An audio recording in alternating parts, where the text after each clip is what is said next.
It was the first and most notorious serial murder case in American history. In 1965, Albert De Salvo confessed to being the Boston Strangler. But he was never convicted of the 11 brutal, sexually deranged murders.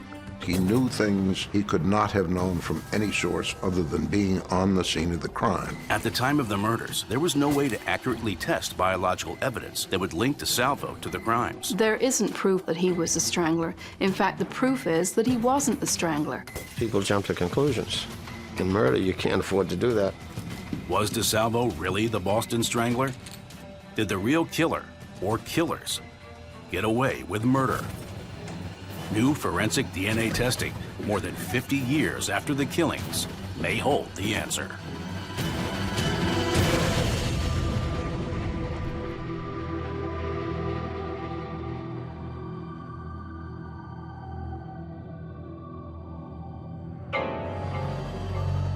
Summer 1962. The city of Boston is besieged by an unprecedented series of gruesome murders. These were sensational crimes. Boston is a Puritan's town, and these were lurid, vicious, sexual crimes taking place. During the 2-year reign of terror that followed, the bodies of 11 women are found strangled with their own nylons and lingerie. We know we had something because of the similarities in the way they were done. We knew we had a serial killer on our hands. With each strike, the media's infatuation with the mystery killer ratchets up a climate of fear. The city of Boston was in hysterics. The newspapers were announcing a phantom killer strikes again, scare headlines in 24-point type. Pressure on the police to find the killer or killers is intense. Boston has been portrayed by some as a city in the grip of terror. We worked 24 hours a day and thought and lived the investigation of the stranglings. Then, 3 years after the murders began, jailed sex offender Albert De Salvo confesses to being the Strangler.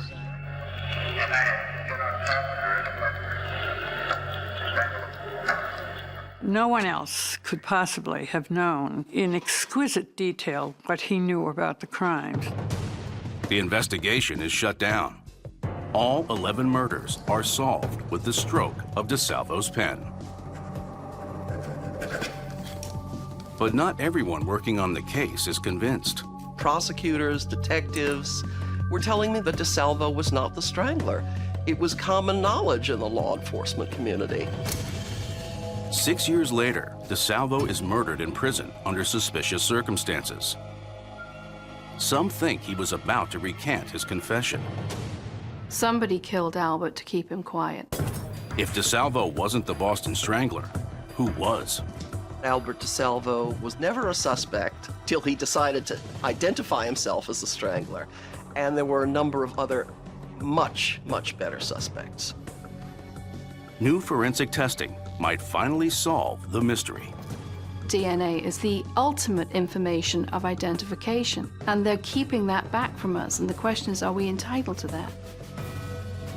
Almost half a century later, re-examined evidence may prove De Salvo's guilt or innocence once and for all.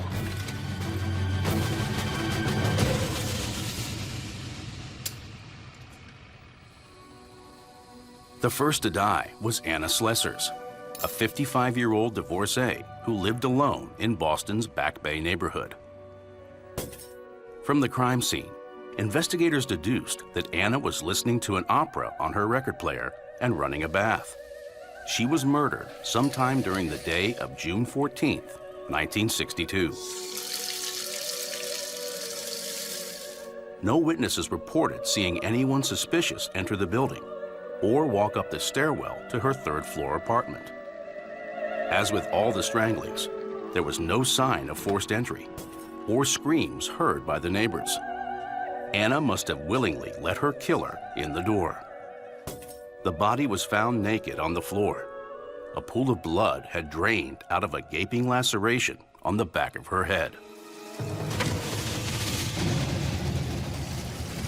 The autopsy showed the killer sexually assaulted her with an object before strangling her to death with the belt of her housecoat. The decoration found around Anna's neck would become the calling card of the Boston Strangler. It was the first real signature to what was going to come, because the bathrobe belt was looped like a big bow up around her neck, and that was a kickoff to a series of crimes that I think to this day remains without equal. At first, the Boston Homicide Squad wrote it off as just another freak murder. One detective summed it up as a routine break-in with complications. By the 4th of July, Boston police suspected that something much more sinister was going on. 2 more bodies had been found. Both women were in their 60s and were sexually assaulted and strangled with their own stockings. In each case, the naked corpse was posed for maximum shock value. The way the bodies were left, the legs were spread, exposing her private parts. Even experienced police officers are shocked when they go in and see bodies spread like that. Not something you want to see every day, but we were seeing it every day. In the press, the silk stocking murders were now front-page news, but the police were reluctant to say the stranglings were connected. One or more killers is the quarry of a manhunt, which began in June and is continuing tonight. In August, the bodies of 2 more elderly women, victims 4 and 5, were found. Then nothing for 3 months, leaving the city waiting for the next strike. The city of Boston had been reduced to a state of general hysteria. The pounds were cleaned out by women looking for dogs to protect them. Women even resorted to carrying knives in case they were attacked. In December, the Strangler took 2 more victims. Sophie Clark, a 20-year-old student, and 23-year-old Patricia Bissett. The Strangler's taste in victims had changed dramatically. Generally, serial killers run to a type in their victims. The strangling victims were all over the place. It was a group of elderly white women initially. Then there was a gap, and the next victim was a beautiful young black woman. In May of 1963, the killer crossed the river into Cambridge. Graduate student Beverly Samans was found in her apartment near the Harvard campus. The autopsy concluded she died from multiple stab wounds to her chest. A violent new twist in the killer's MO.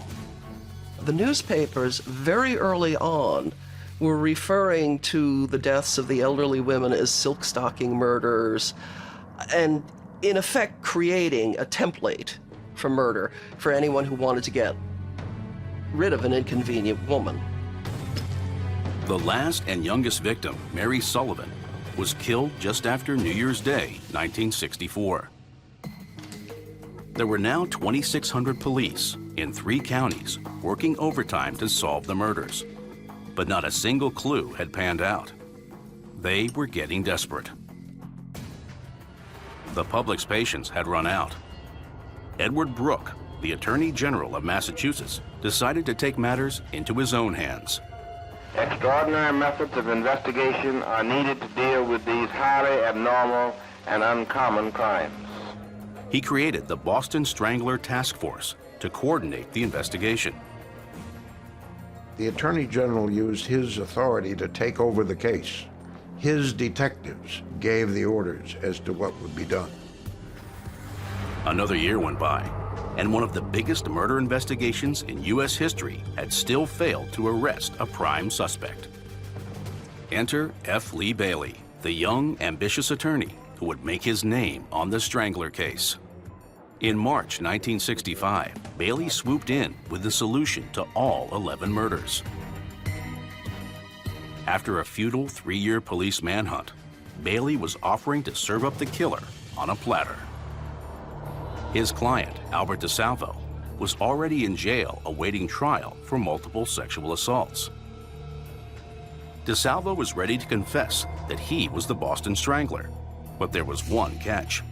His confession could never be used against him in a trial. According to Bailey and leading detectives on the Strangler task force, De Salvo's confession was a slam dunk. When questioned, De Salvo proved he knew things only the killer could know. The answers came back just like that. There was never a hesitation. The Attorney General of Massachusetts said, let's close the case. This is the guy. De Salvo was assumed to be the killer, but the case was never tried in a court of law. They had 11 unsolved murders. The city was in hysterics. This was the solution to it. They had one man who was willing to confess to these murders. Wrap it up, put it away, get it over with. De Salvo was presumed guilty on his confession alone, but on closer inspection, many experts think his words proved just the opposite. De Salvo was a false confessor who had dealt the police a pack of lies.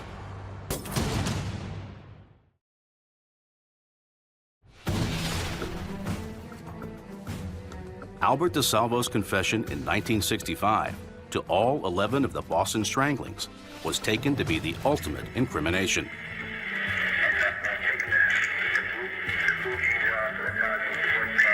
De Salvo's vivid reconstruction of each murder convinced the state attorney general, Edward Brooke, to conclude that the Strangler was behind bars.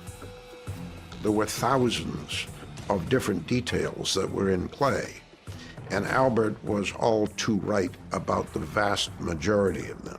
He knew about the furnishings in the apartments, the layout, the clothing, all the way down to, carvings on the head of a bed. But others argue it was the details of his confession that prove his innocence. They believe the 2,000 pages of confession transcripts reveal a trail of critical errors. There were just enormous discrepancies between Albert's version of the murders and the crime scene reports, the autopsy reports, and the forensic reports. He allegedly had a photographic memory, but if he did, it failed him badly.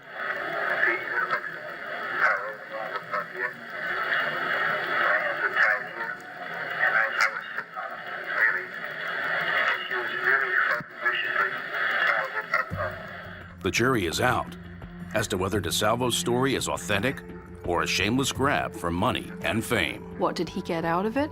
He got a book deal and he got a movie deal. It matters not that today we know he didn't profit one penny from that. He was a tremendous braggart and a tremendous boaster, and he had an enormous desire to be famous. The 50 hours of recorded interrogation have never been publicly released. Only a poor quality copy of part of De Salvo's original confession is known to still exist.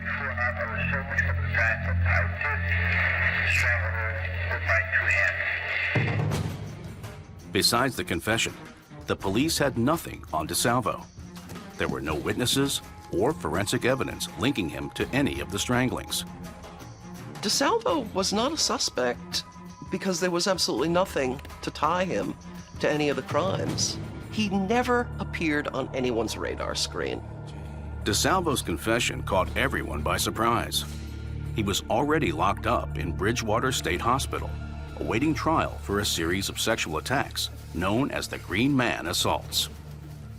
According to F. Lee Bailey, in early 1965, De Salvo contacted him through his client, George Nasser, also a Bridgewater inmate. De Salvo had a story to tell, and he needed legal advice. My initial impression of Albert would not cast him in the role of the Strangler at all. He was very polite, quite personable, had an easy smile to the point of guile, and he was shrewd. He knew he was never going to see the street again, and he was trying to make some provision for his family. He wanted to know if he could write a book about some things for which he had not been charged without creating evidence that would enable the authorities to charge him. To convince the Strangler Bureau that he had a viable suspect, Bailey asked the police to give him 5 questions that only the killer could answer. Armed with a dictaphone, Bailey drove to Bridgewater to see if De Salvo was their man. We called it the Big 5, and he hit 5 for 5. It was just boom, boom, boom. two of Bailey's Big Five questions related to the murder of Sophie Clark. The 20-year-old medical student was the first of the Strangler's young victims. In De Salvo's confession, he accurately described the woman who answered the door as tall, beautiful, and dressed in a half-slip and stockings. After talking his way in, De Salvo said he grabbed Sophie from behind.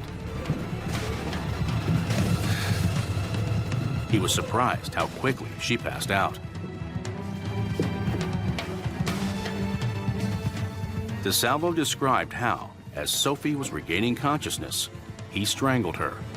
He tied the stockings so tightly they disappeared into the folds of her neck. Only the Strangler knew that the youngest and prettiest victim had under a stuffed chair a napkin she'd been using while menstruating. Only the person that removed it from her body and threw it there would know about it. And the other was a pack of cigarettes. Albert had knocked a pack of Marlboros, a box, off the bureau, had fallen down behind the bureau where you could not see it without moving the bureau. It was at that point that I became excited and I said to myself, bingo. Confident his client was the Strangler, F. Lee Bailey cut a shrewd deal with the Attorney General. The police could have Albert De Salvo's full confession, but they could never use it as evidence against him. The police didn't find Albert, I did. And I had the reins, and I was dictating the rules. And I was doing that because I didn't want to put my own client in the electric chair. Once word reached the top, Task Force Chief John Bottomley jumped on the chance to personally interrogate De Salvo. Bottomley was a real estate lawyer with no criminal investigation experience. He was appointed to the job by his friend, the Attorney General. The questioning was wrong to begin with. John Bottomley didn't do it right, and it should have been left to John Donovan or me, somebody with experience. And when he came out of the room after questioning Albert, he said to me, listen, it's no question, he's the guy. He was tickled pink. Only a handful of lead investigators in the task force were privy to the details of De Salvo's confession. It boiled down to the Attorney General, Edward Brooks, saying, he's guilty, take our word for it. At the time, Brooke was running for the U.S. Senate, and De Salvo's confession conveniently wrapped up the case. The type of individual he thought was guilty for the crimes.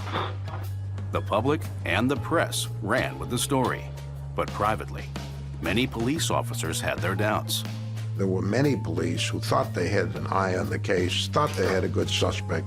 I said to myself, this is going to really ruin dinner for an awful lot of police, because here goes their last hope for cracking the case. It wasn't until 16 years later, when Susan Kelly was researching a book about serial killers, that the doubts surrounding De Salvo's confession became public. Every law enforcement person in the greater Boston area that I spoke to was telling me that Albert De Salvo was not the Boston Strangler. Kelly was one of the first journalists to obtain full transcripts of the confession. She was surprised to find that in many instances, De Salvo's words were off the mark. The best example was in the case of Beverly Sammons. De Salvo described how he had conned his way into her apartment.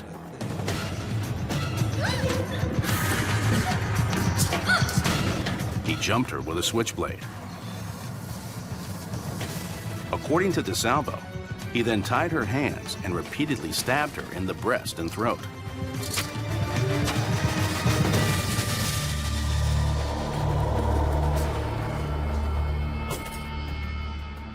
De Salvo claimed he took the murder weapon with him when he left and disposed of the knife in a swamp. He got the murder weapon completely wrong. He insisted that it was a switchblade knife that he had stolen, when in fact the murder weapon was a kitchen knife that belonged to Beverly Sammons herself and that a Cambridge detective found in the drain board. Detectives found traces of blood on the knife. They deduced that the killer had tried to wash away the incriminating evidence before leaving the murder weapon where he found it.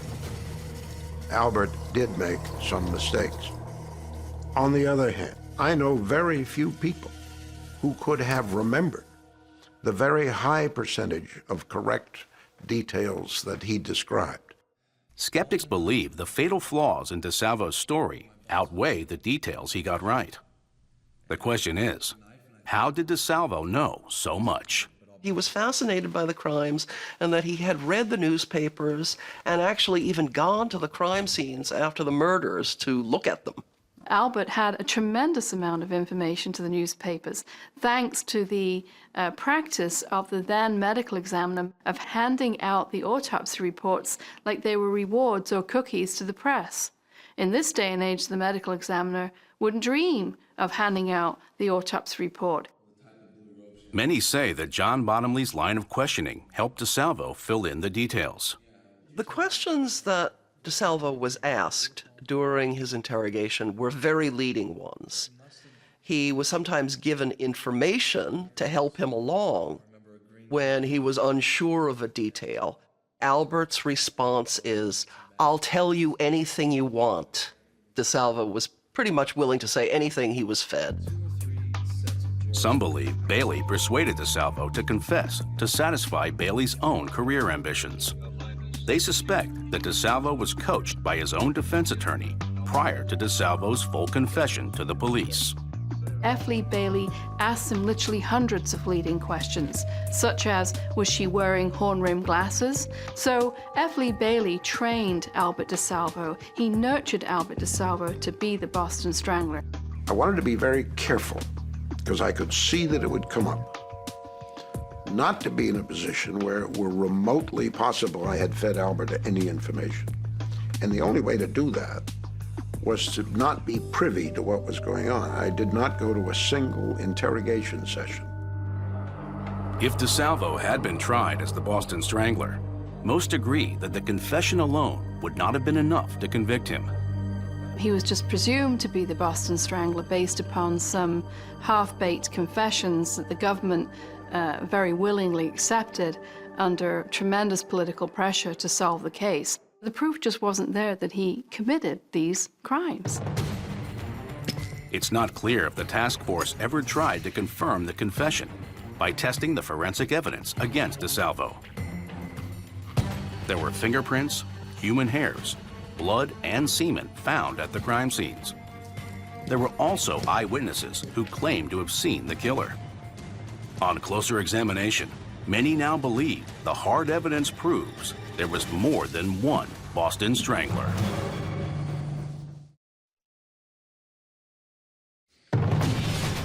The doubts about Albert De Salvo's claim to being the Boston Strangler have sparked a crusade to reopen the case decades after the fact. Today, the media and the public are much more aware of the phenomenon of false confessions. Juries want forensic proof to link a confession to a crime scene. And that forensic proof, I would put it to a jury, would not exist. Many close to the case are convinced that when De Salvo was declared the killer, other viable suspects were prematurely let off the hook. Police had 6 active suspects in the homicides. The state attorney general's office left many of the real killers in this case on the streets. I believe that the killings themselves were individual and they were done for purposes as diverse as the people who did them. There was one case, the murder of Patricia Bassett, in which someone was about to be indicted for her murder. And then De Salvo began confessing. So the Attorney General's office discouraged the indictment. The police also had a lead suspect in the murder of the last victim, Mary Sullivan. Casey Sherman, the nephew of the victim, believes that when De Salvo confessed, the police may have let the real killer slip away. The suspect was seen hanging around the crime scene, acting suspicious.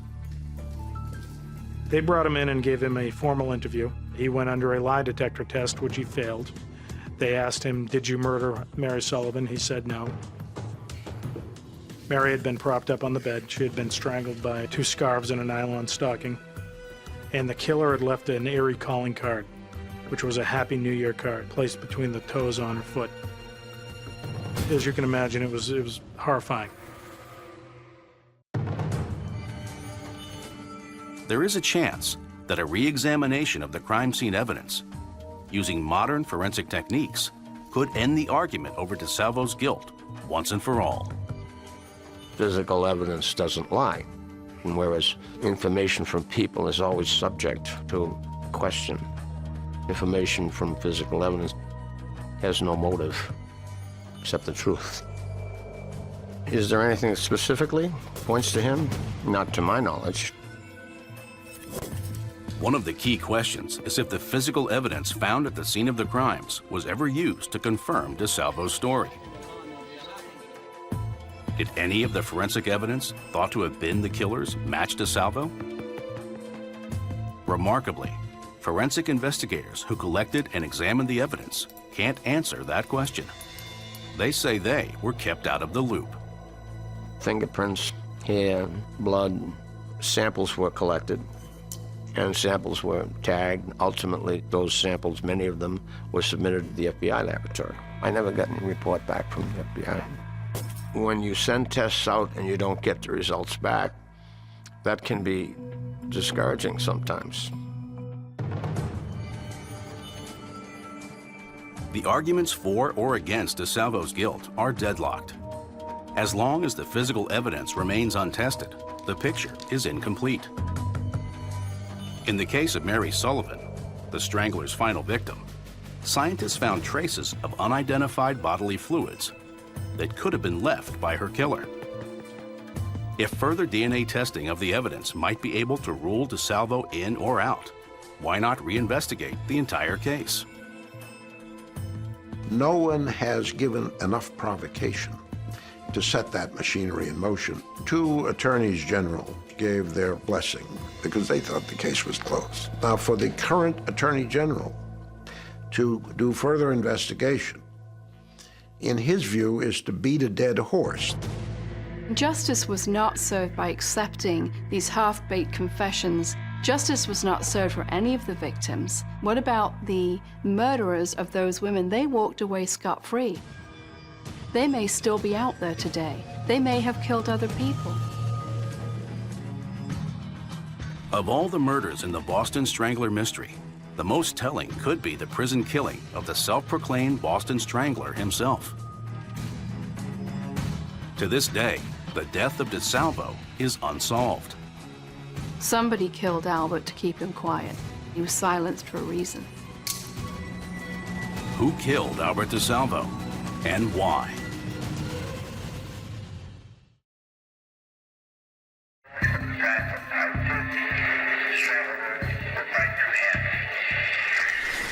Six years after Albert De Salvo confessed to being the Boston Strangler, he was stabbed to death inside Walpole Maximum Security Prison. Many believe De Salvo's death wasn't just a random act of prison violence. According to De Salvo's family and his psychiatrist, he was on the verge of recanting his confession. They believe he was killed to keep the truth buried. According to Dr. Ames Roby, De Salvo's former psychiatrist, on November 25, 1973, De Salvo called him from Walpole Prison. De Salvo told him he needed to meet with him urgently. He said, "I have something very important to tell you." And he indicated that he was going to retract his confession. Dr. Roby said, "Fine, I'll be down there." The next morning, the news report was that Albert De Salvo had been found stabbed to death in his bed at Walpole Prison. Just a week before his death, De Salvo had requested to sleep in the prison infirmary because he feared for his life.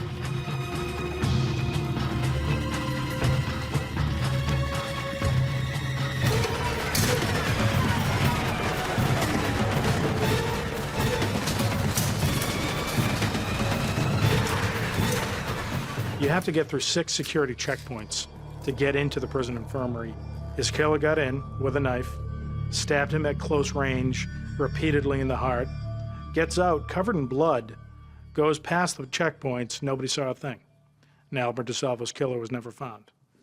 Prison officials stated Albert's death was related to his involvement in a prison drug operation. He was assassinated not in connection with the stranglings, but because he was being too competitive in selling drugs inside the institution. His pricing was too low for those who were also in the business, and so they eliminated him. But some don't buy the official story. Albert tells Ames Roby he's going to spill the beans about how it came to be that he confessed to being the Boston Strangler. And then the very next morning, he was found stabbed to death in his cell. That's just too much of a coincidence not to be connected. I'm not that much of a believer in coincidence. If there was a plot to kill Albert De Salvo, the question is, who was behind it? There are several theories.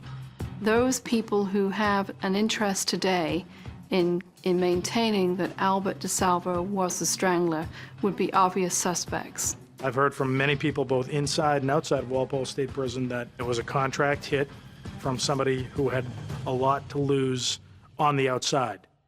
One thing seems certain. If it was proven that De Salvo wasn't the Strangler, many reputations would be at stake. F. Lee Bailey has his doubts about the account of De Salvo's phone call to Dr. Roby, formerly the prison psychiatrist. There was no proof that such a phone call ever took place. Ames Roby, in the view of many, had bungled the entire case. So I have some doubt that the phone call ever took place, but even if it did, Albert said he was recanting what? He had demonstrated a knowledge that couldn't have been fabricated. You can't unscramble those eggs. Bailey believes that De Salvo's real motivation for trying to back out of his confession was his ego. I think Albert was probably once again trying to draw attention to the fact that he knew he was going to die in prison and nobody would care enough to try to find out what had made him tick.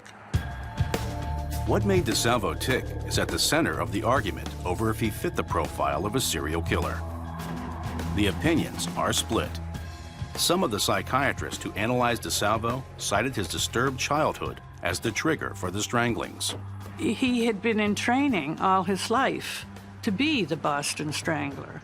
His father was a brutal and savage and cruel man who beat his wife, beat the children. He once broke the mother's fingers one by one in front of all the children. But Dr. Roby, who knew De Salvo prior to his confession, was never convinced he was the Strangler. Dr. Roby didn't believe that Albert was a murderer. He did notice Albert's tendency to brag. He had to be bigger and better than somebody else. If you said to Albert, I committed 20 robberies, Albert would say, that's nothing, I've committed 200, when he had never done any such thing. In 1965, there was no such thing as a serial killer expert. Today, some question if De Salvo's background points to a pathological killer. De Salvo's criminal history began as a petty thief. All his life, he was what we call a B&E man, breaking and entering. He conned his way in most places, gift to gab. De Salvo's abnormal sex drive continually landed him in jail. In 1961, he was picked up for a bizarre string of sexual assaults called the Measuring Man crimes. De Salvo bluffed his way into women's apartments, posing as a modeling agent. He was going, talking to women and saying he would make them a model, paying $40 an hour for modeling. And then he'd measure them, take the tape measure and see if they had the proper figure for it. And it was amazing. Some women would take off all their clothes and let him measure them. Then, in November 1964, De Salvo was arrested for a series of sexual attacks known as the Green Man assaults. De Salvo boasted to the police that he had molested over 300 women. And one day, he had sex with 5 different women and was home by 5 o'clock. So he was an extraordinary person and probably had a disease akin to male nymphomania, which triggered the visits. As the Green Man, De Salvo threatened and molested his victims. But according to their testimony, he showed no desire to physically harm them. De Salvo was obsessed with sex, but his track record gave no indication of the extreme violence of the stranglings. One could argue that De Salvo became progressively more violent, from the Measuring Man to the Green Man to the Boston Strangler. But there's a catch. The Green Man assaults came after the stranglings. To believe that Albert was the measuring man, the strangler, and the green man necessitates that you believe he went from 1 to 10 to 3 on the scale of sex offenses, which just does not comport with what we know now about serial killers. To say something doesn't make sense really is not a very meaningful statement. Nothing makes sense with serial killers. The Boston Strangler case was the first of its kind in the United States. At the time, there were no serial killer experts who could testify to De Salvo's personality, the patterns of the killings, or the possibility that De Salvo falsely confessed. Would the testimony of today's experts, coupled with modern DNA testing, incriminate De Salvo? If the case were tried now, what would be the verdict? The Boston Strangler set the stage for a litany of sensational serial killer cases to come. The Zodiac Killer, Son of Sam, Ted Bundy. Understanding the psychological makeup of serial killers has become a police necessity. If we knew in 1965 what we know now, would the authorities have been as quick to accept the confession of Albert De Salvo? Dr. Catherine Ramsland specializes in the psychology of serial killers. After scrutinizing the case, she questions if De Salvo had the violent streak to motivate the stranglings. Given what we do know about how De Salvo treated women who were accosted by him in other ways, he was gentle, he was apologetic, somewhat remorseful. Someone like that then does not intermittently turn into a vicious slaughterer and violator of women and then go back and be nice to a few others. Ramsland's hunch is that the Boston Strangler is a media invention. The so-called Boston Strangler case does not strike me as the work of one killer. There are so many differences from the age of the victims to the way they were treated. This person would have had to completely change what triggers their sexual compulsion, and that isn't the nature of sexuality. You don't just change because you want to change or because you've had enough of killing elderly women, and now he could go target younger women who are more attractive. There's no psychology that makes sense of that.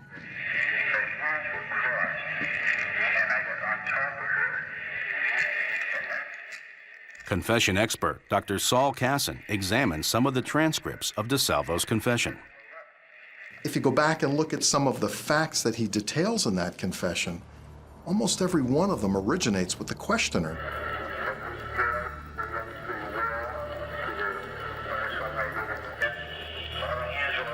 There's talk of a scarf, but the scarf comes from Bottomley. The scarf comes from his question. And then just moments later, again from Bottomley, he asks whether or not her legs were tied. When you run down the list about what happened, how it happened, whether she was naked, what she was wearing, whether she was tied, whether she was untied, Bottomley is leading and De Salvo is following. That's the problem with this transcript. It's as if Bottomley is telling the story through De Salvo. Buried in the transcripts, Casson finds clues to another potential information leak. Sprinkled throughout the transcript are references that De Salvo makes clearly to some object that seemed present in the room. He would say something like, "This is the sweater right here," or "This is what I did here," as if they're looking at photographs. Anyone trained in law enforcement knows that you don't pre-expose the suspect to the crime scene. You have to remember that once a suspect admits to the crime, the post-admission confession is designed to prove it. Prove that you're the criminal. And when an interrogator walks into the room and provides all of that proof for the suspect, well, then the statement proves nothing. So I would then turn to the investigator and say, what else do you have? Because the confession is worthless. The only hope in salvaging the truth in the De Salvo debate is DNA. On that score, almost everyone is now in agreement. I support the notion 100%. I think all of those who really were involved in the case would. I think a re-examination by the appropriate authorities would be more than appropriate. It's almost demanded. More than 50 years since the murders that terrorized Boston, new DNA tests may have the answers. Advances in the sensitivity of DNA testing have allowed us to make a familial match between biological evidence recovered from the crime scene and a suspect in Mary Sullivan's murder. Back in 1964, forensic scientists retained biological evidence found at the scene of Mary Sullivan's murder, with the hope that further testing would be possible in the future. Evidence from Sullivan's remains and apartment are tested at labs in Lorton, Virginia, and Dallas, Texas. On July 12, 2013, police exhumed De Salvo's body to confirm all DNA samples are identical. The DNA results are an exact match. The tests indicate that Albert De Salvo almost certainly murdered Mary Sullivan. It's the first time authorities can confirm De Salvo's involvement in any of the murders in the Boston Strangler case. The news offers some closure to the Sullivan family. Casey Sherman, Sullivan's nephew, says this new information brings justice for his aunt.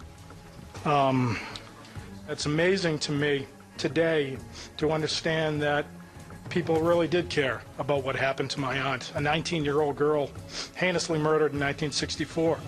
And it's taken 49 years for police to legitimately say they got their man. But the De Salvo family and their attorney remain unconvinced. Just because you find DNA that matches somebody on their body doesn't mean they murdered them.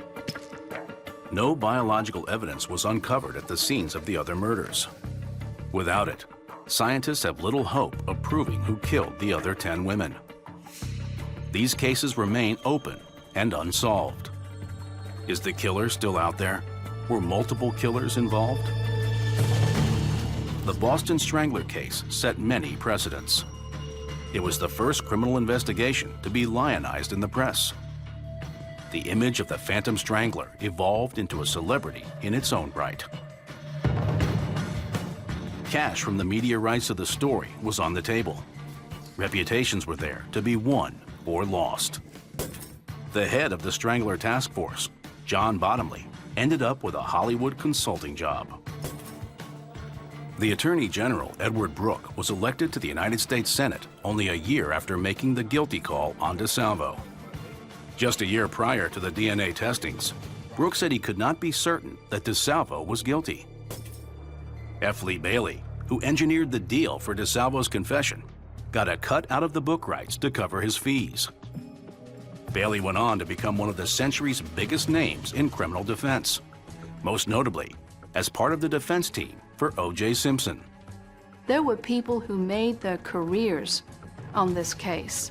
The Boston Strangler was a creation of the mass media, and Albert De Salvo filled the shoes of the Phantom Fiend. Many people took a piece of the Boston Strangler, including De Salvo himself.